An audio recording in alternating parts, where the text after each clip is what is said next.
నమస్తే, welcome to our channel. నేను సౌజన్య. రఘురామకృష్ణరాజు గారు నామినేషన్ వేయడానికి తేదీ అంటే ముహూర్తం కూడా ఖరారైపోయింది. అది ఏప్రిల్ 22 అంటున్నారు. కానీ ఏ పార్టీ నుంచి ఏ స్థానం నుంచి అనేది తెలియదు. మరి దీనికి సంబంధించి మరిన్ని విషయాలు మనకు తెలియజేయడానికి ఈరోజు మనతో పాటు ఉన్నారు senior journalist, senior political analyst CS Rao గారు ఉన్నారు. వారితో మాట్లాడదాం. నమస్తే రావు గారు. రఘురామకృష్ణరాజు గారు నామినేషన్ వేయడానికి ముహూర్తం ఖరారైంది. ఏప్రిల్ 22 ఆయన నామినేషన్ వేయబోతున్నారు అని అంటున్నారు. ఎక్కడి నుంచి వేస్తున్నారు? ఏ స్థానం నుంచి, ఏ పార్టీ నుంచి? సో ఆయన సీరియస్గా జగన్మోహన్ రెడ్డి మీద జరిగినటువంటి రాయి దాడి గురించి మాట్లాడుతూ లాస్ట్లో ట్విస్ట్ ఇచ్చాడు. ఏం ట్విస్ట్ అంటే, నేను 22వ తారీఖున నామినేషన్ వేయబోతున్నాను, అయితే ఏ కాన్స్టిట్యున్సీ నుంచి వేయబోతున్నాను, ఏ పార్టీ నుంచి వేయబోతున్నాను అనేది మాత్రం సస్పెన్స్ అని చెప్పాడు ఆయన.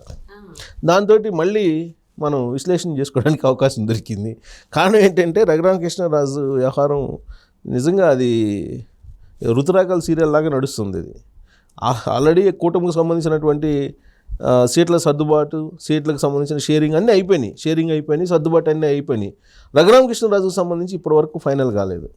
అయితే 2 రోజుల క్రితం మనకు అందినటువంటి సమాచారం కానీ, లేదా పార్టీలో కూటమికి సంబంధించిన పార్టీలో జరిగినటువంటి చర్చ కానీ ఏంటంటే, అనపర్తికి సంబంధించినటువంటి నియోజకవర్గాన్ని తెలుగుదేశం పార్టీ అభ్యర్థి పోటీ చేసేటట్టు, దానికి బదులుగా తంబళ్లపల్లి నియోజకవర్గాన్ని బీజేపీకి ఇవ్వాలి అనేటువంటి ఒక నిర్ణయం తీసుకున్నట్టు రఘురామకృష్ణరాజుకి తెలుగుదేశం పార్టీ నుంచి లోక్సభ స్థానం నర్సాపురం నుంచే ఇచ్చేటువంటి ఒక ప్రతిపాదన చంద్రబాబు నాయుడు చేశారు. ఆ ప్రతిపాదన చేసినప్పుడు చంద్రబాబు నాయుడు, బీజేపీ ఏపీకి సంబంధించిన అధ్యక్షురాలు, అలాగే ఏపీకి సంబంధించినటువంటి ఇన్ఛార్జి బీజేపీకి సంబంధించినటువంటి సిద్ధార్థనాథ్, అలాగే పవన్ కళ్యాణ్ వీళ్ళందరూ ఉన్నారు. వీళ్ళందరూ సమక్షంలోనే ఈ చర్చ జరిగిందని చెప్పి వచ్చింది టాకు.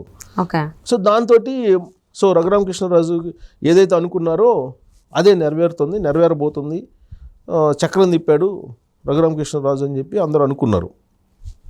సో మరొక కొన్ని గంటల్లోనే రేపో మాపో ప్రకటిస్తారు, అఫీషియల్గా ప్రకటిస్తారు. ఇక నామినేషన్ వేయబోతున్నారు. నామినేషన్ వేస్తారు. 18వ తారీఖున నోటిఫికేషన్ వస్తుంది. ఆయన నామినేషన్ కూడా వేస్తారు నర్సాపురం లోక్సభ స్థానం నుంచి అని చెప్పి అనుకున్నారు. కానీ ఢిల్లీకి ఇది వెళ్ళింది, ఈ ప్రతిపాదన ఢిల్లీకి వెళ్ళింది. ఇక్కడ ఢిల్లీలో తీసుకోవాల్సిన నిర్ణయం కదా, ఇక్కడ లోకల్గా తీసుకునేటువంటి నిర్ణయం కాదు కదా. ప్రత్యేకించి రఘురామకృష్ణరాజు ఏం చెప్తున్నారు, జగన్మోహన్ రెడ్డి నర్సాపురం నుంచి పోటీ చేయకుండా ఆపిచ్చారు తనని అని చెప్పి ఒక ఆరోపణ చేశారు తొలి రోజుల్లోనే ఆయన. ఆ తర్వాత మళ్ళీ రకరకాలుగా మాట్లాడారు. కానీ అక్కడ వైఎస్ఆర్ కాంగ్రెస్ పార్టీలో ఉండేటువంటి బీజేపీకి సంబంధించినటువంటి వాళ్ళు కొంతమంది వైసీపీ కోవట్లు ఉన్నారు, వాళ్ళు చేశారని చెప్పి ఆయన కొన్ని పీలర్స్ వదిలేరు. సరే, వాళ్ళకి అంత స్ట్రక్చర్ లేదు అని చెప్పి అర్థమైపోయింది ఆయనకు కూడా. సో అసలు ఇంతకీ ఆయన లోక్సభ స్థానం నుంచి పోటీ చేయకుండా ఎవరు ఆపారని అంటే, అది జగన్మోహన్ రెడ్డి ఆపారని చెప్పి ఆయన ఎలివేట్ చేశారు. ఎలివేట్ చేసిన తర్వాత అదేమైందంటే, కూటమికి రాజకీయంగా కొంత నష్టం కలిగించేటువంటి ఒక అంశంగా మారింది. సో దాంతో తెలుగుదేశం పార్టీలో ఉండేటువంటి కొంతమంది లీడర్లు కానీ, లేదంటే రఘురామకృష్ణరాజుకి ఉన్నటువంటి అభిమానులు కానీ, ఆయన దాదాపు 4 సంవత్సరాల నుంచి చేసినటువంటి పోరాటాన్ని రిసీవ్ చేసుకున్నటువంటి వాళ్ళు, ఆ పోరాటానికి శబాష్ అన్నటువంటి వాళ్ళు, వీళ్ళందరూ కూడా ఆయనకు మద్దతు పలికారు. ఆయనకు మద్దతు పలికి తెలుగుదేశం పార్టీ మీద, తెలుగుదేశం పార్టీ అధినేత చంద్రబాబు నాయుడు మీద దేశ విదేశాల నుంచి కూడా ఒత్తిడి తీసుకొచ్చారు. అయితే చంద్రబాబు నాయుడు ఏంటంటే సాఫ్ట్ కార్నర్ ఉన్నారు రఘురామకృష్ణరాజు మీద. రఘురామకృష్ణరాజు సంబంధించి న్యాయం చేయాలి, రఘురామకృష్ణరాజుని బీజేపీ తరఫు నుంచే పోటీ చేపించి బీజేపీలో కేంద్ర మంత్రి చేయాలనేది ఆయన ఆలోచనగా తెలుగుదేశం పార్టీ వర్గాలు చెప్పుకుంటూ ఉంటాయి. ఎందుకనంటే ఎలాగో ఎన్డీఏలో భాగస్వాములుగా ఉన్నారు కాబట్టి, రేపు గెలిచిన తర్వాత ఎలాగో కేంద్రంలో ప్రభుత్వం వచ్చేటువంటి అవకాశం ఉందని చెప్పి సర్వేలు చెప్తున్నాయి. ఆ క్రమంలో తెలుగుదేశం పార్టీకి వచ్చేటువంటి కేంద్ర మంత్రి పదవులు వస్తుంటాయి. దాంతోపాటు రాష్ట్రానికి సంబంధించి బీజేపీలో ఉండేటువంటి వాళ్ళలో కేంద్ర మంత్రులు అయ్యేటువంటి అవకాశం ఉంది. వాళ్ళల్లో రఘురామకృష్ణరాజు కూడా అయితే రాష్ట్రానికి కొంత మేలు జరుగుతుంది అనేటువంటి ఉద్దేశంతో బీజేపీ తరఫు నుంచే నర్సాపురం నుంచి పోటీ చేయించాలనేటువంటి ఆలోచన చేశారు తొలి రోజుల్లో. కానీ అది ఎందుకో బెడిసి కొట్టింది. దానికి కారణం జగన్మోహన్ రెడ్డి అని రఘురామకృష్ణరాజు చెప్తున్నారు. సరే, కారణం ఏమైనప్పటికీ కూడా ఆయనది అబియన్స్లో పడిపోయింది, ఇప్పటికి కూడా అబియన్స్లో పడిపోయింది. సో మొన్న 3 days బ్యాక్ 3 పార్టీలకు సంబంధించిన లీడర్లు మాట్లాడుకున్న తర్వాత అది ఒక కొలిక్కి వచ్చేసింది. ఒక కొలిక్కి వచ్చింది కాబట్టి ఇక్కడ రఘురామకృష్ణరాజే తాను అనుకున్నటువంటి స్థానం నుంచి పోటీ చేయబోతున్నారు. సో దాంతో కూటమికి సంబంధించి అన్ని సీట్ల సర్దుబాటు అయిపోయింది అని చెప్పేసి అనుకున్నారు.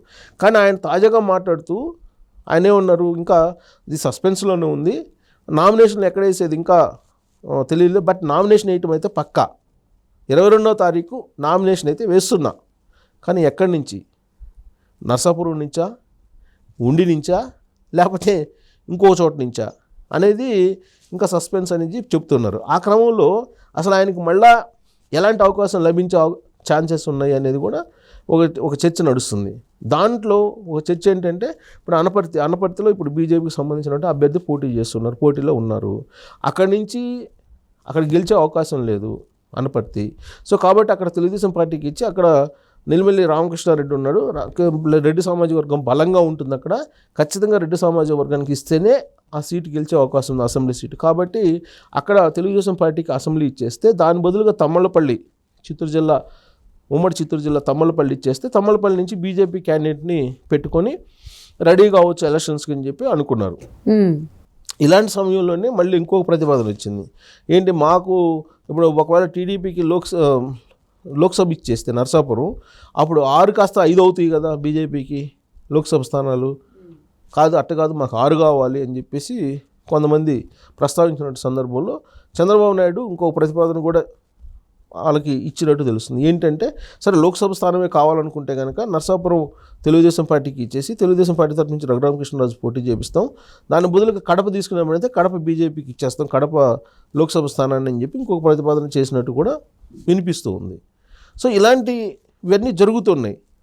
అసలు అట్ట కాకుండా అలా చక్రం కనుక పూర్తిగా తిరిగితే రఘురామకృష్ణరాజుది బీజేపీ తరఫు నుంచే నర్సాపురం నుంచి పోటీ చేస్తారా ఓకే అనేది కూడా వినిపిస్తుంది. ఎందుకంటే రఘురామకృష్ణరాజు ఢిల్లీలో కొంత చక్రం తిప్పుతూ ఉంటారు, ఢిల్లీలో కొంత బీజేపీ పెద్దలతో కూడా పరిచయాలు ఉన్నాయి. ఈ మధ్యకాలంలో లోకేష్ బీజేపీ పెద్దలతో బాగా సన్నిహితంగా ఉన్నారు. అందుకే ఆయన్ని తమిళనాడుకి తీసుకెళ్ళి తమిళనాడులో కూడా అక్కడ ఉండేటువంటి బీజేపీ అధ్యక్షుడు అన్నామలై తనకు తరఫున ప్రచారం కూడా చేయించుకుంటున్నారు. అందులో అమిత్ షాకు సంబంధించినటువంటి కోటరీలో ఇప్పుడు లోకేష్ చక్రం తిప్పుతున్నారని కూడా తెలుస్తుంది. సో ఇవన్నీ మారినటువంటి పరిణామాల దృష్ట్యా బీజేపీ తరఫు నుంచే రఘురామకృష్ణరాజు మళ్ళీ నర్సాపురం నుంచి నామినేషన్ వేసేట అవకాశం ఉంది అని చెప్పి తాజాగా వినిపిస్తుంది. లేదంటే తెలుగుదేశం పార్టీ నుంచి లోక్సభకే నర్సాపురం నుంచి నామినేషన్ వేస్తారు. ఇది దాదాపుగా 80% ఆ పార్టీయా ఈ పార్టీ ఏదైతే నర్సాపురం నుంచి నామినేషన్ వేసే అవకాశం ఉంది 22వ తారీఖున. లేదు అని అంటే ఈయన ఉండి అసెంబ్లీ నియోజకవర్గం నుంచి ఫైనల్గా నామినేషన్ వేసేటువంటి అవకాశం ఉంది అని అంటున్నారు.